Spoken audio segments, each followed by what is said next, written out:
আমি এই পররাষ্ট্র সচিবরে নিয়ে মেলা এপিসোড করেছি।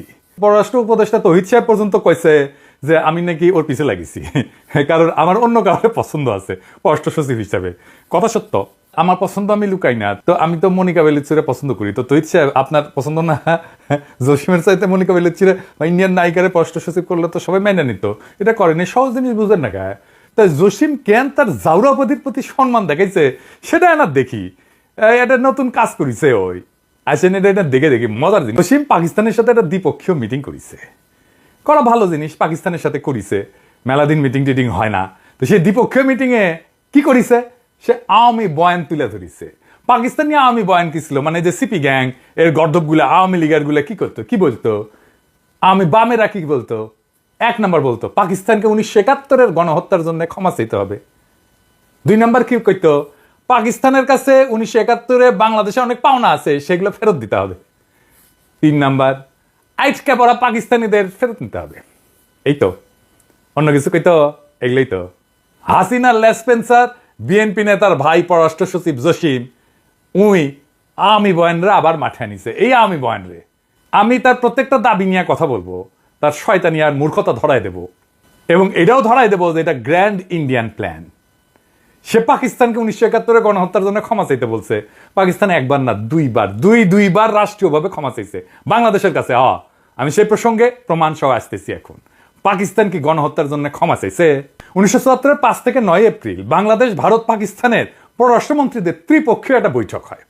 সে বৈঠকে বাংলাদেশে প্রতিনিধিত্ব করে মুজিব সরকারের পররাষ্ট্রমন্ত্রী ডক্টর কামাল হোসেন।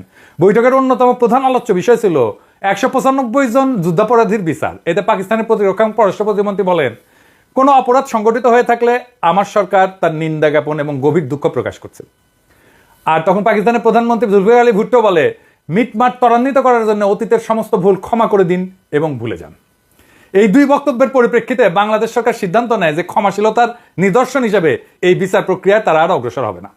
দেশে ফিরে 11 এপ্রিল 1974-এ ডক্টর কামাল হোসেন বলে যে বাংলাদেশে পাকিস্তান যে অপরাধ করছে তা প্রতিষ্ঠা করা, পাকিস্তান কর্তৃক তার সব অপরাধকে স্বীকার করানো এবং বাংলাদেশের বিচার অনুষ্ঠানের সামর্থ্য প্রতিষ্ঠা করাই ছিল প্রস্তাবিত যুদ্ধাপরাধী বিচারের মুখ্য উদ্দেশ্য। বর্তমান ক্ষেত্রেও পাকিস্তান তার অপরাধ স্বীকার এবং ক্ষমা প্রার্থনা করায় এই লক্ষ্য অর্জন করা গেছে। ডক্টর কামাল হোসেনের এই বক্তব্য পরদিন বাংলাদেশের সমস্ত পত্রিকায় প্রকাশিত হয়। এরপর বাংলাদেশের পক্ষ থেকে 195 জন যুদ্ধাপরাধীর বিচারের সিদ্ধান্তটা আনুষ্ঠানিকভাবে প্রত্যাহার করা হয়। এটাই ছিল প্রথম সরকারিভাবে ক্ষমা প্রার্থনা।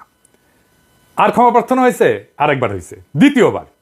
ক্ষমা চাইছে পাকিস্তানের প্রধানমন্ত্রী ভুট্টো ঢাকায়। 1974-এর জুনে শেখ মুজিবের আমন্ত্রণে পাকিস্তানের প্রধানমন্ত্রী ভুট্টো ঢাকা আসছে। ভুট্টোর সামনে রাতে একটা রাষ্ট্রীয় ভোজসভার আয়োজন করা হয়েছে। উপস্থিত আছে স্বয়ং সর্দি বডিগার্ড, মন্ত্রী পরিষদের অন্যান্য সদস্য। ভুট্টোর ডিনারের আগে বক্তৃতা দিতে উঠছেন এবং বলতে শুরু করলেন। কি বলতেছেন শুনেন ভালো কইরা।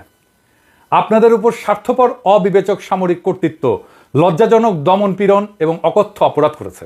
আমি পাকিস্তানের জনগণের পক্ষ থেকে বাংলাদেশের জনগণের জন্য শুভেচ্ছা বয়ে এনেছি।